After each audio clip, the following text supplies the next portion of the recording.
Balitang Dogecoin naman po tayo mga crypto. Sabi po sa ating news source dito na si AMB Crypto, Dogecoin looks weak, yet buyers lurk. Decline ahead or surprise rally? Ayan. Ang usap-usapan po dito sa mundo ng crypto ay ang tila walang katapusang pressure sa mga meme coins. Kitang-kita po natin ang hirap ng market simula pa noong nakaraang October at sa totoo lang ang mga meme coins ay nakatanggap ng pinakamabigat na dagok. Kaya kunin po natin ang halimbawa dito na si Dogecoin.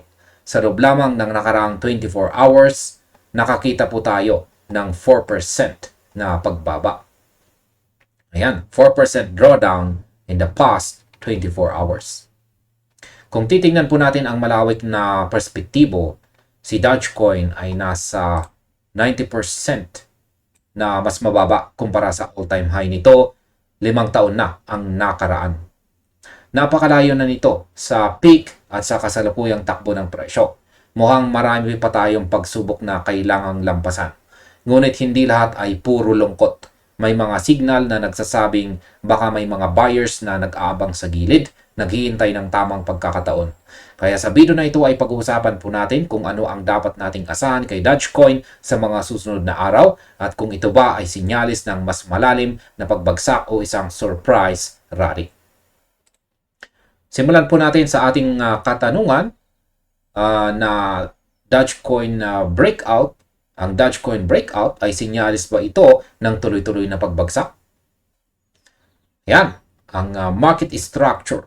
Kung susuriin po natin ang daily chart, nakita natin na si Dogecoin ay nabasag o nagkaroon po siya ng breakdown dito mula sa isang sideways market na kinagisnan pa natin simula pa noong nakaraang February.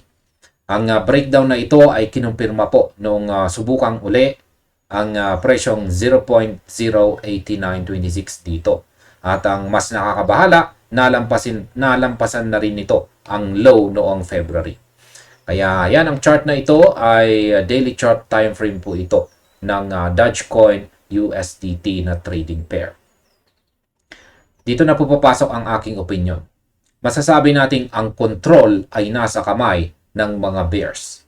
Kaya para sa akin, ang pag-reject sa presyo sa ilalim po ng 200-day moving average ay isa po itong malakas na babala.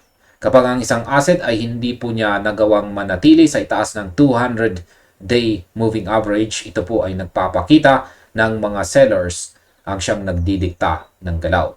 Ito ay parang isang sasakyan na pilit na umaakyat sa matarik na bundok pero nawawalan ng gas.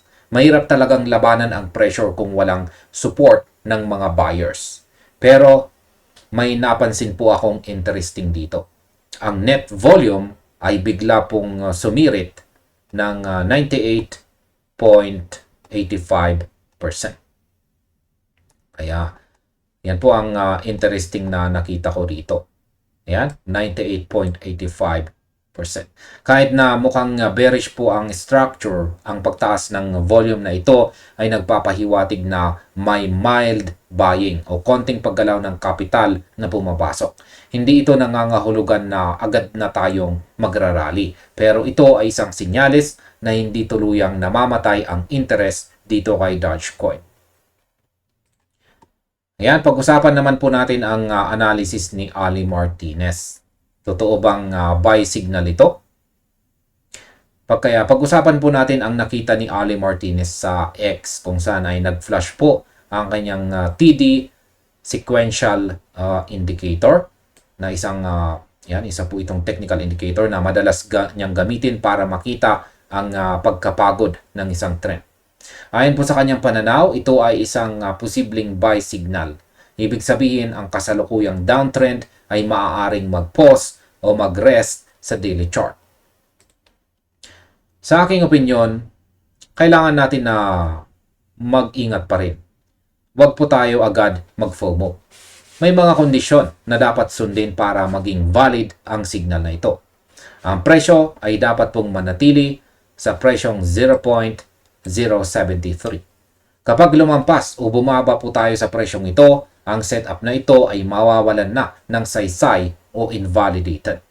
Kung mananatili po tayo sa 0.073, ang next target po natin ay maaaring nasa 0.081.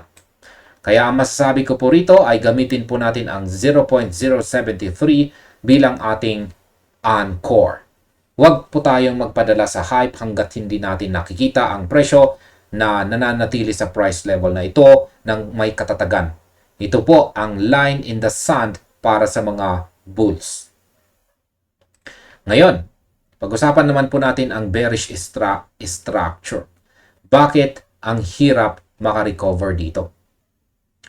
Sa maliit na time frame, ayan, mas lalong nagiging klaro ang bear structure. 4-hour chart time frame po ito. Si Dogecoin ay consistent na sumusunod sa isang slanting trendline resistance. Ito po yung kulay itim na mahaba at pababang linya. Sa madaling salita, bawat subok po nitong umakyat ay hinaharangan ng trendline na ito at nakikita natin ang tuloy-tuloy na paglabas ng capital. Sa aking opinyon, tiningnan ko rin ang Chaiken Money Flow or CMF indicator dito. Ito po yung may kulay green na linya. Ayan. Or nasa gitna na indicator. Yung nasa ilalim, yan po yung MOM. Pero dito muna tayo mag-focus sa CMF. Yan. Sa totoo lang, ang CMF na negative ang nagsasabi po sa atin na mas malakas pa rin ang mga bears kaysa sa mga bulls. Ang conflict po sa pagitan ng momentum at saka money flow ay nagpapakita ng isang uncertain market.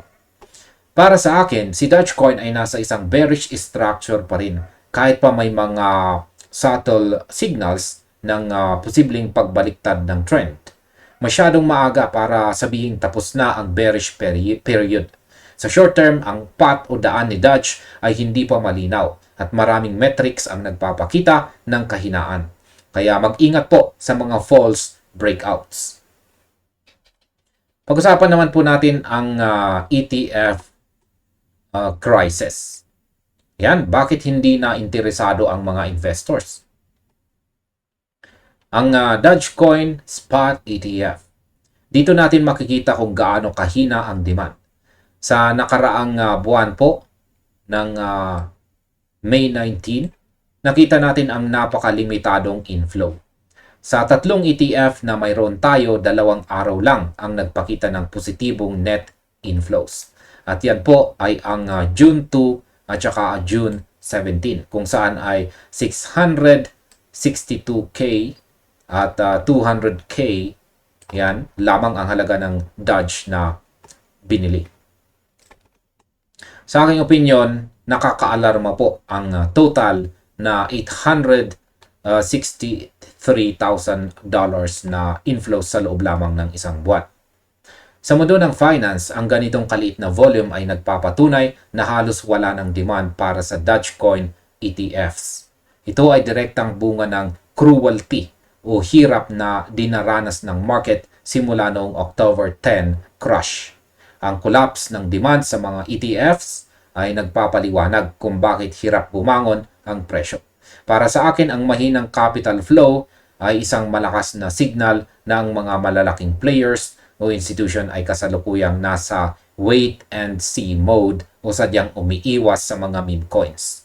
Hindi nito sinasabing babagsak ang presyo hanggang zero.